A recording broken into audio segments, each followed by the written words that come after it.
দেশে সর্বাগ্রে দরকার নিরাপদ কর্মপরিবেশ ও নতুন কর্মস্থল তৈরির রাজনীতি। বিএনপির ভারপ্রাপ্ত চেয়ারম্যান তারেক রহমান ঠিকই ধরেছেন, দেশে যত চাঁদাবাজি ও লুটতরাজ তা শুধু দেশের আর্থিক সংকটের কারণেই ঘটছে। কেউ খাবে কেউ পাবে না, তা নিয়ে রাজনৈতিক দলগুলোর মধ্যে দ্বন্দ্ব। উন্নত বিশ্বে রাজনীতি নিয়ে এত হৈহুল্লোড় নেই, কারণ তারা কর্মসংস্থান পাচ্ছেন ও আর্থিক নিরাপত্তা আছে।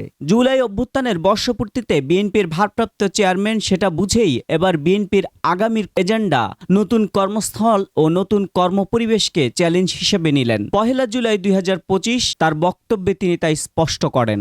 আমাদের এবার রাজনীতির অন্যতম প্রধান অঙ্গীকার নিরাপদ কর্মপরিবেশ এবং নতুন কর্মসংস্থান সৃষ্টির রাজনীতি। অন্ন, বস্ত্র, বাসস্থান, চিকিৎসা। উন্নত বিশ্বে এখন আর শুধুমাত্র এই কয়টি মানুষের মৌলিক চাহিদা কিংবা মৌলিক অধিকার হিসেবে বিবেচিত নয়।